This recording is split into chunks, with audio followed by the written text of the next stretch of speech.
Hey, welcome to the 5 Hope we're doing well. Almost forgot to turn on the startup music there. So today I want to talk cumulative flow. A friend of mine, Jennifer Steelman, she's doing a Kanban class, and in her post on LinkedIn, which I liked and I think I shared, um, they're teaching how you can use Kanban metrics and Scrum and things like that. So it made me think about it. And I wanted to talk about one of the metrics is used both in Scrum and Kanban. That's cumulative flow. And today is Metric Monday on the 5 a.m. Mester Scrum Show. So we're going to talk about that. So I got a little whiteboard action going on here.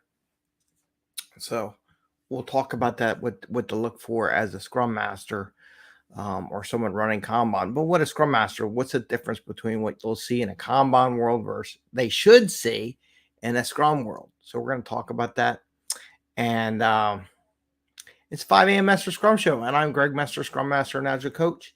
And here we talk about Scrum and Agile in a very practical and tactical way. Already got a good morning. So we got a good morning already. Thank you. And so we do it so we don't work hard, and so we get home to family and friends. And actually, today I'm going to go enjoy the last baseball season game of the season with my family, pulling the kids out of school. My daughter's preteen. Why do I want to get out of school? Why do I want to hang out with my family? Just do it. Sometimes they just argue with you. It's just like being a Scrum Master. They just like, why do you want to do this? Oh God, here we go. But anyway, I digress. Oh, by the way, I did put up a newsletter last night summarizing. There you go. You're welcome to be on live. The summary of the shows we did last week. I'm back into it. You know, I was sick for 2 weeks, so it was kind of like a drag on everything mentally. I wasn't there, but I'm back. I'm good to go. I hope we'll see tomorrow. And put that up there. I'm going to make some adjustments to it. I realize with the Naturally Speaking AI program, a couple of things I realize I should delete all my links to the shows and the YouTubes that I put in the newsletter because it just doesn't sound good in the Naturally Speaking AI software program. And it's this experiment, right? And then the other thing I realized that I got to slow it down just a tad. It's too fast. It's like computer, blah, blah, blah, blah. So I got to slow it down a little bit on the adjustment. So if you are using the Naturally Speaking AI software, you have to make these adjustments. You have to figure out, just like every social media, how to adjust that. And maybe we'll talk about that another day. Anyway, so let's talk about cumulative flow. So I drew. So cumulative flow is good about seeing how things are moving, and I drew this little chart. Two different things here. I drew a Kanban version where you see the cumulative flow will gradually go up. And the reason why that in Kanban, your scope isn't really fixed in a particular period. Now, I'm going to address SAFe in a little bit and how that works in SAFe and what you can do. And then here for Scrum, it should start off square and go across, and then things will meet up. So at some point, this is like the project manager's dream, right? Here's my scope. At some point, everything is done, right? And hopefully in the time box with you a lot, right? Now, this is more like what Scrum would look like, right? So the idea is that in a Kanban in Scrum is when you start your sprint, because you have sprint planning, which they don't have in Kanban, you pick all the stories or at least the volume of work that you're going to do. And that's what the metric for the velocity comes in, the pointing activities, counts, whatever you want to do, that volume of work. You agree on what the volume is going to be. Now, ideally, it'll stay that way through the whole sprint, but things change. And I'm going to show you that in a second. So then ideally, then what will happen as you go through your sprint, your in process bar will grow up and match up to all the items in to do. In theory, should get in process at some point. And if you have a test column in your Scrum board, then in test will show up and then the done, right? So ideally, if I were to draw, where's my pen? I just had it. Oh, it's here. I'm going to draw a couple of things. Like if I were to draw on here, like I would have my columns. I have a to-do, in process, in test, and then a done. So each column goes to each area underneath the Kanban chart, right? So all that goes into there. So now here's some metrics you could now, and in the Kanban, you don't necessarily have that. Now, if you're in safe, what I try to help my safe teams do, a lot of the safe teams, I'll be honest, because they don't know what they really don't plan very well for the quarterly planning. It looks more like the Kanban chart. When my teams really plan well in a quarterly planning session or on IP or whatever the planning session that you want to do for safe is, whatever your cadence is, it should actually be square. Okay. And then there may be some small change. Now, I showed this. Now, the title of this subject is scope. Now, you can see here's your scope and here's how your scope changes. Now, let's say you're in a Scrum team and all of a sudden you see an increase in the to-do pile, this thing. This is the change in scope,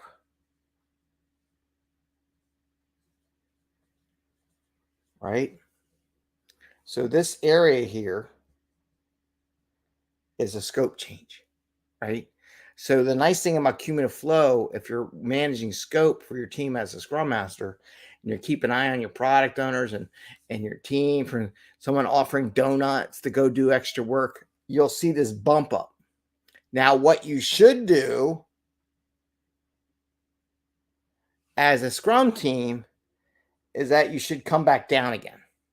It should really be a bubble because your team can only do so much velocity worth of work.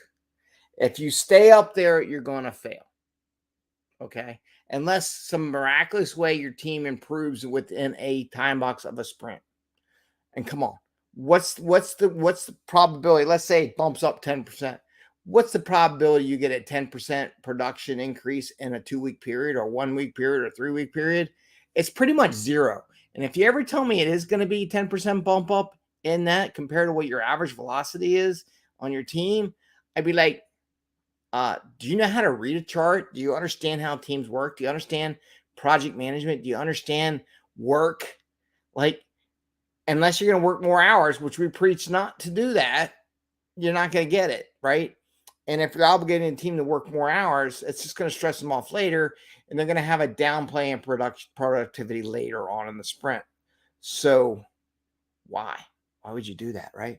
What you need to do is bring the scope back down, and you need to make a trade-off. Okay, we bumped up the amount of work we need to do. Fine.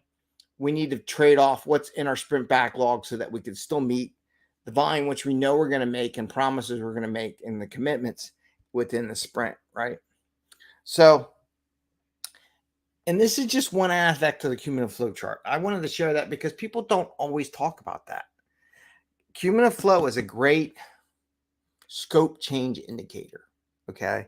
Like I said, when you start a sprint, it should be kind of square and everything leads up to everything being done by the time you're done the sprint. In a Kanban world and maybe in a quarterly planning world, you might see this, but my best teams had that for that quarterly planning. They started at that level. Now there would be a bump up because the priority comes on, yes, but it should come back down. So this to-do bar,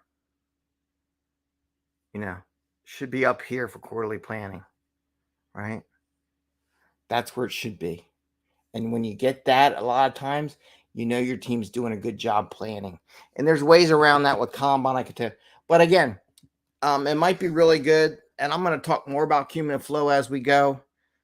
Do a couple sessions on it just because I know Jennifer's offering that class and it just made me think about. So probably next week I'll talk a little bit more about cumulative flow, how you can use the time in process or time in column, time in step to help figure things out. But I wanted to show that to you as a different way of using cumulative flow that not a lot of people do it.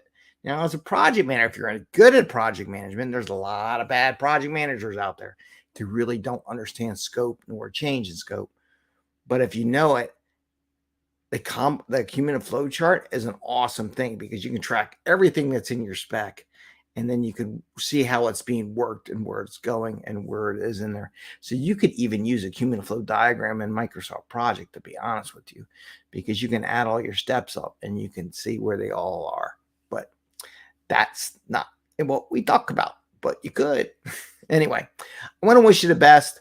Happy Scrumming. Hope you do well. Hope you get the chance to understand that. Keep an eye out for these little bubbles in scope when you're using cumulative flow. As a Scrum Master, you should be looking at it. And I'm probably do a 3-part series on cumulative flow.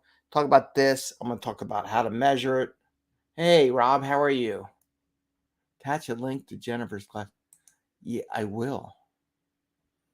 I think I liked it and shared it, but I guess I can put a link in the post for her class. I don't know how long it's going to be offered, but I'll definitely reshare that today. So thanks, Rob.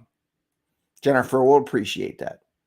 So anyway, I'll probably do a 3-part series, talk about this has changed the scope. So watch as a product owner, you can watch this as a Scrum Master, watch that scope bubble.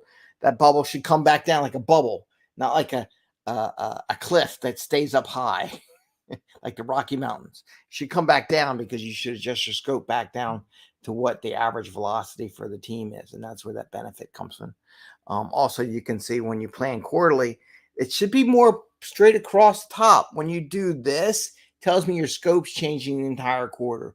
And if you think you're going to deliver what you originally planned in quarterly planning, and you have this shape where everything's growing up during a quarter, you ain't going to make it. Just telling you that right now. So, but there's ways to handle that too, as far as scope planning for a whole quarter, placeholders and things like that. But anyway, but remember, scope change. Cumulative flow is a great way of watching the scope change and adjusting for it. And again, I'll show you in the next couple of episodes. We'll talk about cumulative flow next 3 shows. Next one, I'll talk about how to measure it. And then I'll talk about how to set it up in Jira or any one of the systems, what you should do when you are looking at cumulative flow, how you might force it to look the way you want to understand what's going on versus what comes out of the box. Okay, with that, I want to wish you all the best. Have a great day. Happy Scrumming, and we will see you tomorrow. And I'll work on the newsletter thing too. So take care. All right, bye, everyone.